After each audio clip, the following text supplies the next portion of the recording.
What's up, everyone? Thomas here with ForReel Movie News and Reviews, and I have Taylor Baker with Drinking the Movies on the line so that we can discuss South by Southwest 2021.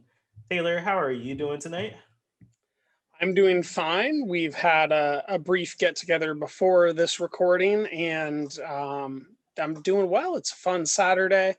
Um, Kind of a calm before the storm of a big festival week. I remember this feeling kind of before Sundance as well. Hmm. I'm a little bit nervous about trying to keep up with releases in that little time span that they allow before midnight on the day that these films release. How about you? I think it's. I'm glad that this is the calm before the storm for you because for me it's the storm before the storm. Um, Mm.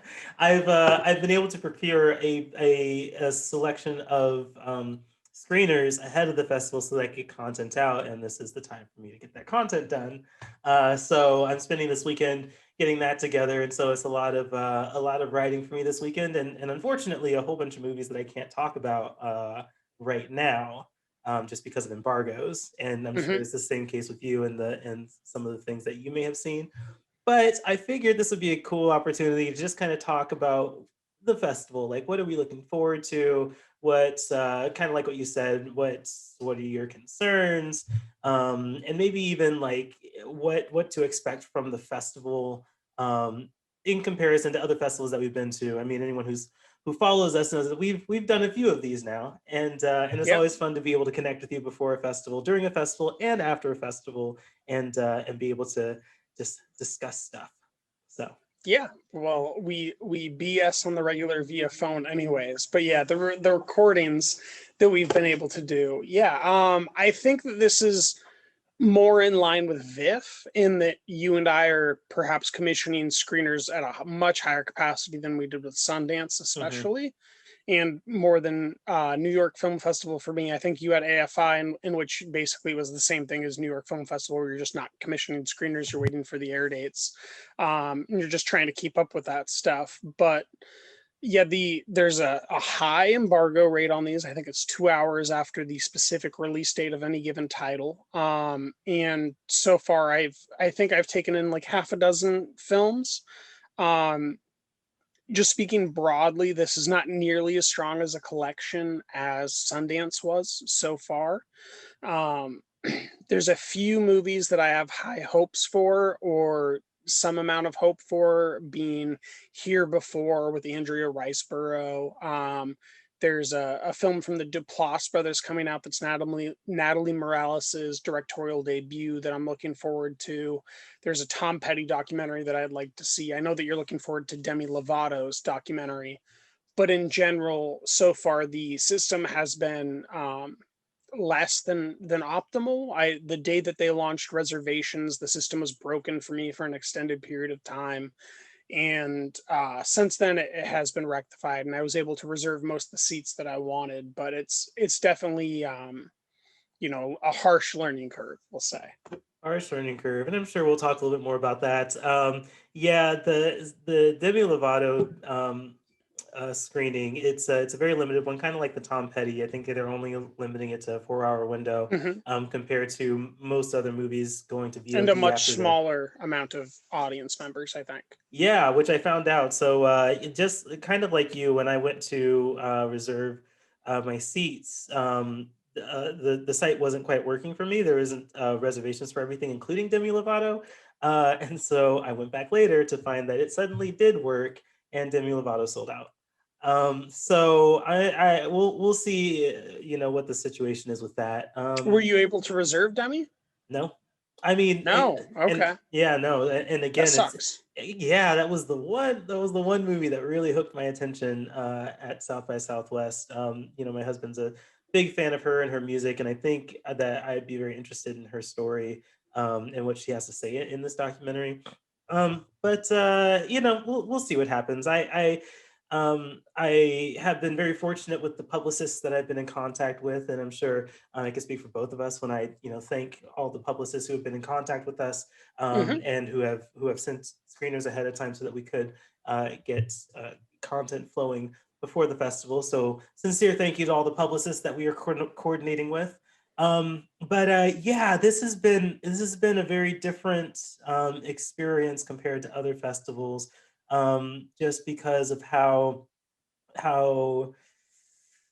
much of a struggle I guess I've had with the South by Southwest website, and the system and communication, and we will just see how the rest of the week plays out.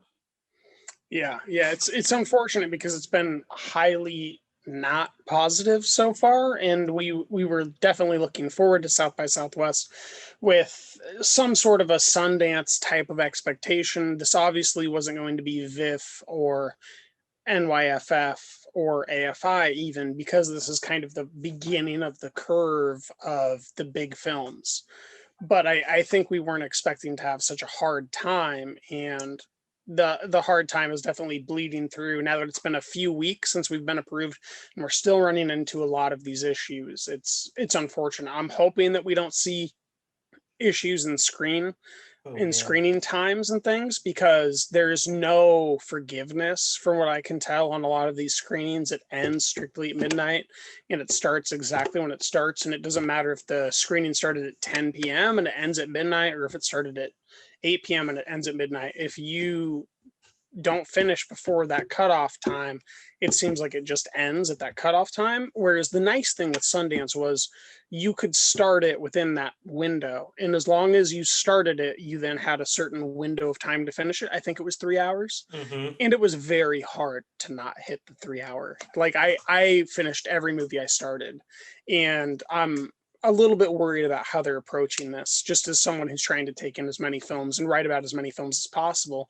Because if we watch something, want to write about it in length, and then we go to click play on something, knowing that it could end halfway through, Hmm. really sucks. Yeah, yeah, I do appreciate how Sundance's system did that and gave ample opportunity to watch a film.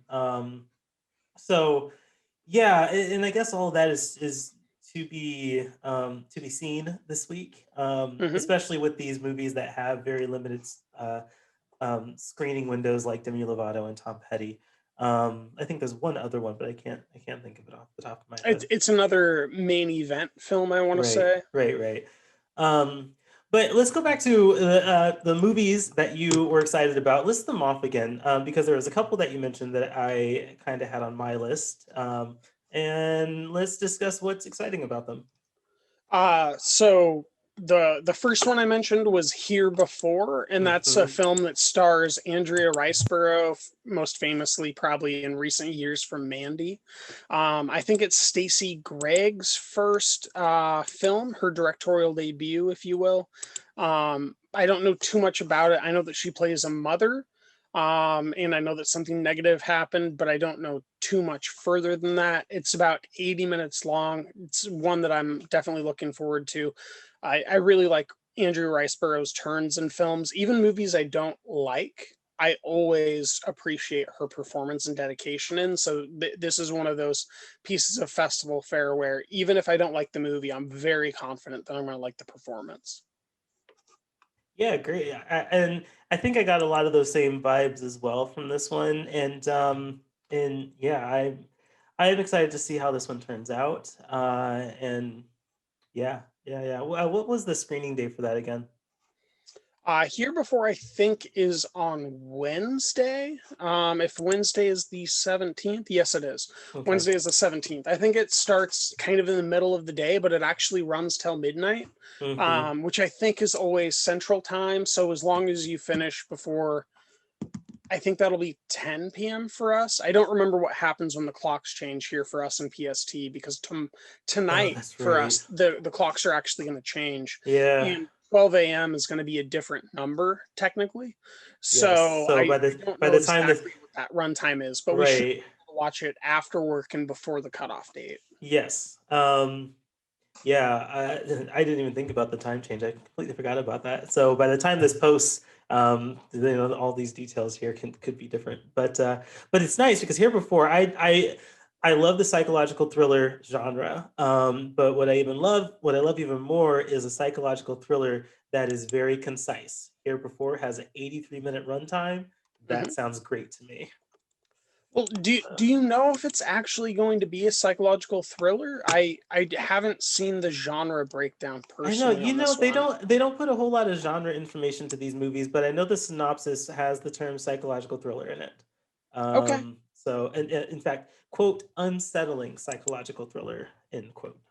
I will take. Okay, yeah, I just looked it up on IMDb here, and it says a taut and sophisticated psychological thriller set in Northern Ireland. So I will take that and I will run with it. Yes, all descriptive words that get me excited for a film.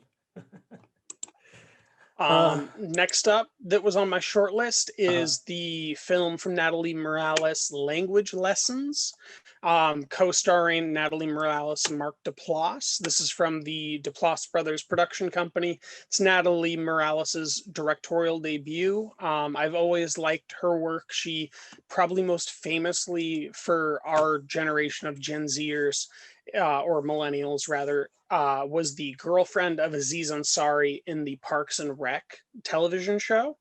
And she's just a hoot. I think she's a pretty confident, strong-voiced comedic storyteller. I'm hopeful that this is going to be a strong debut that really shines with her voice. yeah, this is a good one to pick out. This wasn't on my short list, but I might have to put it there. It sounds like I an hope so. interesting plot and or an interesting kind of concept. And again, 91 minutes. I'd love those run times. Yeah, it's a tight runtime. I think it's a large day window. I think it starts at like 10 a.m. and goes until midnight that day, Mhm. in Austin time at least. And it's just a general type of a story that I can see getting picked up by something like Hulu or Netflix Mhm. and being released and having a pretty steady stream of viewers. So I'm hopeful that she's a filmmaker that is worth our attention and also gets the chance to grow. Mhm. Yeah, absolutely. Maybe just to throw in a third there, I'll mention Dear Mr. Brody from Keith Maitland. Keith Maitland most notably was the director of a film called The Tower back in 2016, which was like an animated adaptation of a assassination that happened in real life, in which there was a shooter on a tower, I believe in Texas, killing people. And I think it won a lot of awards that year. And this is his first film since then, if my memory serves. That is like a proper documentary in the same vein. And I think it's also using an animated styling similar to what Tower did. And the, I think it has the potential to kind of be the dark horse of, one of the most notable films at the festival. I am hitting add to my schedule right now Good. because actually it's not quite intuitive to search for stuff on this schedule. Have you had issues searching for things? This could just be me. Very much so. I what Okay. I what I do personally is I switch it to documentary feature, narrative feature in the Mm-hmm. check marks under film screening category. And then I sort by day and scroll in order to get it to it, because Yeah. sometimes normally when I search it doesn't actually pull up what I'm searching Mm-hmm. for, and even if it does, I don't know which day it's on. Right. Okay. Great. Yeah, I thought that it was just me. But in fact, I didn't even realize there was a search function until I snapped my window over to the side of the screen and it went into a mobile version. And now the search icon comes up. That's a brand new There you go. thing that I just learned right now. So that's why we do things like this, so I can Hmm. learn new stuff. Um, I'd rather have you learn now than in the middle of the festival. right. Um, that's a great list of stuff to look forward to, and I think you're picking out some of the good ones. What's interesting is before I get to the movies I'm looking forward to. Hold on. Before I get to the movies I'm looking forward to, something that stood out to me with South by Southwest selections were actually the episodic entries. Um, and I mean, For Real doesn't cover TV yet. I would love to, but that will happen when I get 36 hours in a day. Um, Hmm. Hmm. I so have the bandwidth for 3 limited series once a year. Yes, No that television. that sounds about right. I think I get in a little bit more, but there's no way I could watch and cover that with Oh, I can film and watch. I film just fest. can't You just cover. can't cover it. Yes. Okay, so I get it. So just really quickly, the TV series premieres that stood out. One was iBible, which might Hmm. sound weird, but it's from the producers of Unfriended and Searching. And anyone who knows me knows how much I love, love, love, love, love Searching. Um, and Wrongfully, but love. Yeah. I'm also a big fan of screen life movies. I think that every time I think that you can't do anything creative with it, another movie comes out and shows that you can. So, or at least you can keep it interesting. So I'm interested in seeing what that looks like in this TV series. Also looking forward to Them, a horror series that I think is going to Amazon. It's an Amazon original. Okay. Um, and that's both of those facts, horror and Amazon, stand out to me. And What are the then, screening windows on those? that's a good question. I'm pretty sure it's just the pilot episodes. Okay. So Okay. it's So you not the just whole get to watch the series. first entry. Right. And is that a restricted screening or is that going on throughout the entire festival? I think it's going on the entire festival. Okay. That'll make it Yeah, a lot easier to get to on my end then. right, for That'd be sure. nice. Yeah, and I mean, I don't remember exactly the run times of each one, but they were less than an hour, so you might be able to fit them in and get to check out some interesting TV series. But the one that I am most looking forward to as far as episodic entries go is called Cruel Summer. And I'm looking forward to this one because the director is Max Winkler, who I had a chance to interview at the end of last year for Jungle Land. Um, Okay. yeah, really cool guy. I enjoyed Jungle Land a lot. My review and my interview with Max is on moviesforreal.net. You can check that out. But yeah, he's a cool guy, and he seems to have really cool stories to tell. And he's very involved with TV, but he's doing more in film. But I would love to kind of check out what his new venture in TV is. So Is this like a project that he's spearheading, or is this just like he's a guest director for the first episode? What exactly is you the know, story there? there's certainly more digging into it that I'd like to do, and honestly, I'd love to have another conversation with Max. He's a really cool guy to talk to, and if this is interesting enough, maybe I'll reach out for that. But it just says that he's the director, and Okay. yeah. Does it say one episode on IMDb or Well, the runtime is 45 minutes, so it okay? does. Does it have Yeah, multiple episodes or I can only see one episode on the because I got site. tricked by the Eddie with Damien Chazelle, where I was thinking when it was first being announced that it was all Damien Chazelle, but it was only the first Mm, 2 episodes, which are amazing, nice. by Damien Chazelle, and then it switches directors, and they're Mhm. not bad. It's just not as good, and I'd be interested to know if he's running the whole show and Yeah, if it's his premise or not. let me read the credits here. Showrunner is Tia Napolitano. And she's also listed as the director along with Max. Okay. Producers include Jessica Biel, Michelle Purple, Tia, Burt Royal, and Max Winkler. Nicole Columbi. Screenwriter is Burt Royal. So, yeah, this is Beale's a solid producer. The Sinner went pretty far with her, so. nice. So there's so much potential, lots of talent attached to this, and yeah, I'm interested in seeing how this one turns out. So okay, that's TV talk. Like I said, I don't cover TV, but But those you just those did but I just did, and who knows? Maybe that's a foray into what we could be covering in the um future, yeah. in the future. So yeah, anyway, movies. Let's get back to movie talk. Broadcast. So when it comes to what catches my attention with movies, genre is a big one. And when I see something in a genre that I like, namely like psychological thrillers or mysteries, suspense stuff, I typically gravitate towards that. Broadcast signal intrusion sounds like one that I'm going to hopefully find interesting. Um, and I'm not really great with names, so let me just look up the credits for this one as well with this brand new search feature that I just found. Sure. Um, Broadcast signal intrusion. Seats seem to be going pretty quick. It's a little more than an hour and a half long, but it has director Jacob Gentry, um, and let's see, screenwriter Phil Drinkwater and Tim Woodall. So I just think that the premise is interesting here. It's just about this video archivist who finds private broadcasts and starts digging into kind of a dark and maybe sinister conspiracy behind them. Um, Sounds like a Cronenberg movie. yeah, that sounds very much in line with like what I want to see and watch kind of a mystery unfold. So that one seemed interesting. Also, I put on my list, which I have no idea how this is going to turn out, but I put it on anyway. It's called Best Summer Ever. Pretty sure it's a musical.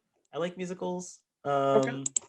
And I don't know, maybe that might be my guilty pleasure of the festival. Um, so there's that one, and then this one which is animated, and I'm cautiously optimistic about it, but Talking about Spine of the Night. I am talking about Spine of the Night. Yes, cautiously optimistic, but optimistic nonetheless. It just seems like an interesting concept. It looks cool, just from like the promotional material that we've seen. Um, yeah, I am very interested in how that turns out.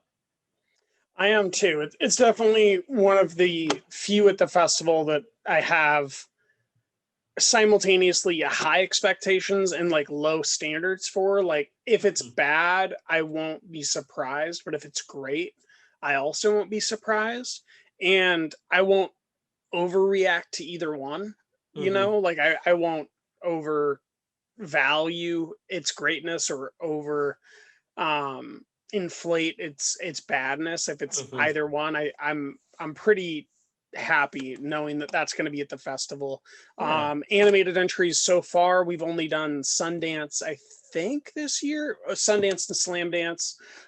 So far out of those two, I think honestly, even though we haven't seen the Spine of Night, that is the most interesting one that I have encountered thus far this year, at least synopsis wise. Mhm, So, out of all the animated titles, that's definitely the one that's most perking of my interest. mhm. Yep. Yeah, yeah. That one, that's like the biggest wild card for me at South by Southwest this year. Like you said, it can go either way, and I wouldn't be surprised either way, but I'm excited to experience it. So yeah. I don't know how many movies are you gonna try to watch this week when South by Southwest starts? This week, I think I'm expecting 3 a day, Tuesday through Thursday, which means nine. And then I'm not sure exactly what's happening on Friday and Saturday because the festival's not over, but there's no new programming. And they haven't Right. told me via email, at least. Maybe you've heard differently if there's going to be awards. Sundance had awards the second to last day, and then the last day, they had the films that received awards playing on VOD. I don't know if that's what's happening this time, so I'm not too sure, but I mean, Tuesday through Thursday, I'm planning on seeing 3 movies a day. Hmm. And if there's movies available on Friday and Saturday, then I'll watch them then. But as of this recording date right now, which is March 13th at almost 9 p.m. Pacific time, we have not been briefed on what exactly we'll be allowed to watch and when. Yeah, as far as I know for those last days, because they've said that many of the movies will have no seating limits, which is a little confusing because many also do have seating limits. All Um, of them have seating limits so so far. there's that. But then that after the screening window, that they'll go to VOD for the rest of the festival. And so I imagine they're setting those 2 days aside for people to watch the things that are on VOD for the rest of the festival instead of putting new things Yeah, out I at don't the know what they end. mean by VOD. I don't know if they mean on the online platform, because if they mean on the online platform, at this time, that's not true. And if Mm, they mean it's on the Event 72 platform for press, that's also not true because most films aren't listed on that platform.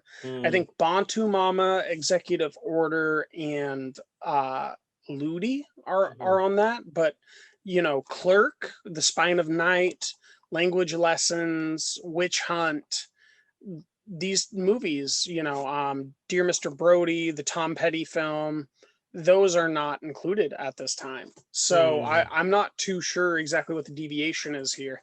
I'm hoping that they're going to give us an email before the festival proper starts here in the next 48 hours. But at this time, it's very hard for me, at least. I don't know about you, to make any plans to cover films that are debuting before I'm off of my day mhm, job because I just don't have the ability to watch those. mhm, And I didn't know until like the last week that Friday wasn't going to have any films debut on it and that it was just going mhm, to be a dead day, which mhm. totally surprised me. It's certainly a different format than what Sundance did, and I really hope that unless festivals have really winning formulas that they've developed themselves, that a lot of festivals take some notes off of what Sundance did, just with how Hmm. they structured everything. There were some technical glitches, but I think that they were very clear with communication And the and technical glitches didn't affect you. and the technical glitch didn't affect me. That's true. I know we've had this conversation before. I was very thankful to have avoided those Mhm. technical glitches. But the like in theory, the format of the festival made sense. Mhm. You line up, 5 releases every window for the first, you know, 2/3 of or the first half of the festival. You slow down the new releases, but then offer windows for second watches, Mhm. and then have an awards day at the very end where you can rescreen movies that win awards. I mean, it's a winning structure. Well, it was Monday was like the final last big new release day, and then Hmm. Tuesday was some new releases and the award ceremony, and then Hmm. everything that won an award on Tuesday was playing VOD on Wednesday. Yeah. It's just a great formula. And then all Mhm. those premiere movies on Tuesday that happened in the early day that I didn't have time to see, I could then VOD on Wednesday. It Mhm. was a great system. There was no reason for anyone to miss any screening, regardless of your time zone, that I'm aware Right. of. And Yeah. it's unfortunate that the time zones are this strict with this one. Yeah, and I think I can see some of that structure in what South by Southwest is trying to do, because I do see like there are screening windows. They release, I think it might be what, 7 movies per window. And I think in the early, yeah, but I yeah. think the later in the day it gets, the features get less and Mm, less so that you okay. can spend more time with the features. Right, but I am still kind of I'm not very clear about, the VOD, the seating limits, Yeah, and the reservation system. There are links on the site right now that don't actually don't work. work right Yeah. now. So, Yeah, the VOD thing is the most confusing because there's two platforms for us. One is Event mhm, 72 and one is the online South by Southwest. I don't understand how to watch a movie that I don't attend the premiere for. mhm.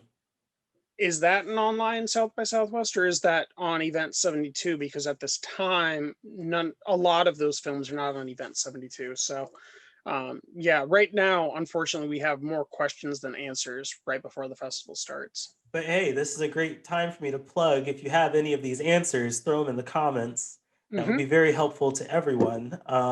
Because, the thing about these virtual film festivals that I've learned is that even though we're not all together, this is still such a community experience. Hmm. Even watching these movies from home, being able to engage with other people that are watching the same movies on Twitter or, commenting and sharing their thoughts and I guess the last big note that I want to leave with with South by Southwest is that their networking system is actually quite robust. This is It is. something that I think The that search feature works great. it does.